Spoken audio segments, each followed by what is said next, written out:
Shalom, salam kasih di dalam nama Tuhan Yesus Kristus. Harapan saya dimanapun kita berada saat mendengarkan renungan audio ini, semoga kita tetap di dalam keadaan yang sehat.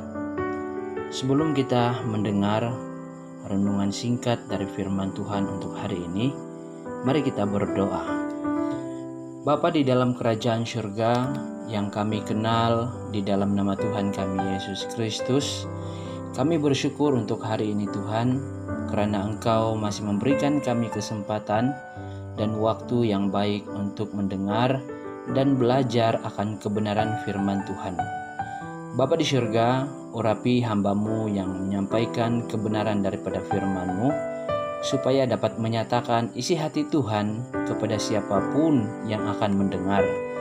Berkati juga setiap mereka yang mendengar perkongsian audio ini, agar mereka dapat dikuatkan. Di dalam nama Tuhan Yesus Kristus, kami berdoa. Amin. Saudara yang dikasihi di dalam nama Tuhan Yesus Kristus, hari ini kita akan belajar bersama satu firman Tuhan yang diambil daripada Efesus 4 ayat yang pertama sehingga ayat yang ke-7. Di dalam Efesus 4 ayat yang pertama sehingga ayat yang ke-7 di bawah tajuk Kesatuan Jemaat dan Karunia yang Berbeda-beda. Saya membacakan firman Tuhan. Sebab itu aku menasihati kamu, aku orang yang dipenjarakan karena Tuhan, supaya hidupmu sebagai orang-orang yang telah dipanggil berpadanan dengan panggilan itu. Hendaklah kamu selalu rendah hati, lemah lembut, dan sabar.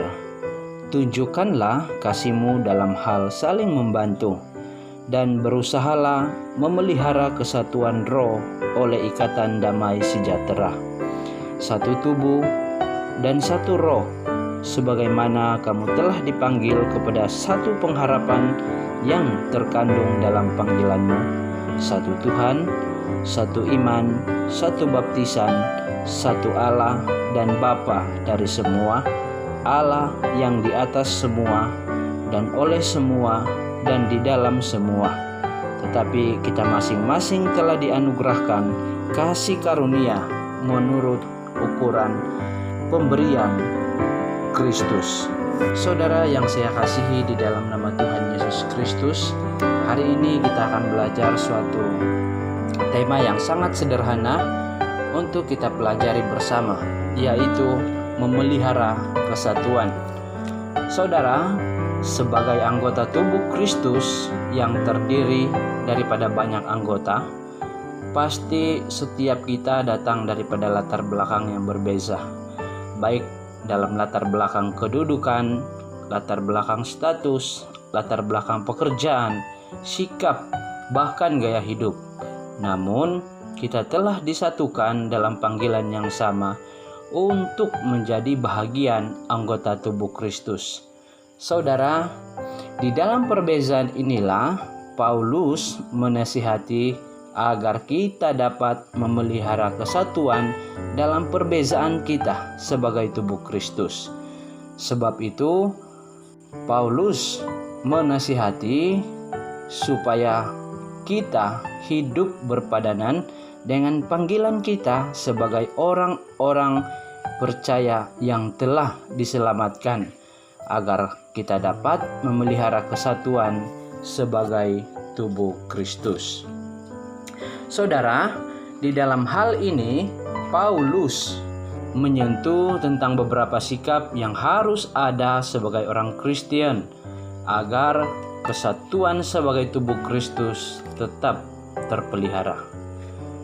Saudara, ada beberapa sikap atau nilai yang perlu ada untuk memelihara kesatuan tubuh Kristus yang dikatakan oleh Paulus di dalam pembacaan firman Tuhan.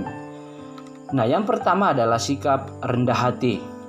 Rendah hati ini akan membuat kita untuk selalu memperhatikan kepentingan orang lain.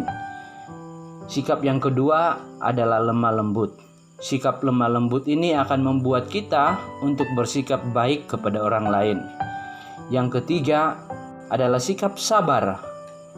Sikap ini perlu ada untuk kita berdepan dengan karena dan perbezaan yang ada di dalam tubuh Kristus. Dan yang keempat adalah kasih, untuk saling membantu dan memperhatikan di antara anggota tubuh Kristus. Saudara, apakah kita telah memiliki 4 sikap yang dikatakan oleh Paulus ini, atau sebaliknya? Mari kita renungkan bersama di dalam hidup kita.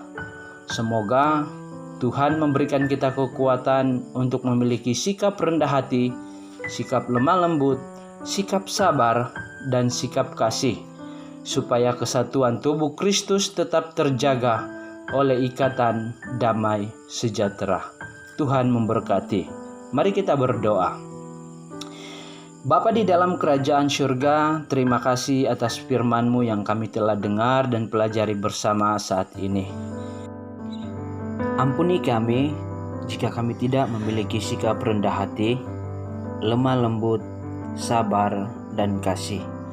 Berikan kami kekuatan supaya kami mampu melakukannya sesuai dengan panggilan-Mu, supaya kami dapat memelihara kesatuan sebagai tubuh Kristus. Terima kasih Tuhan, di dalam nama Yesus Kristus kami berdoa. Amin.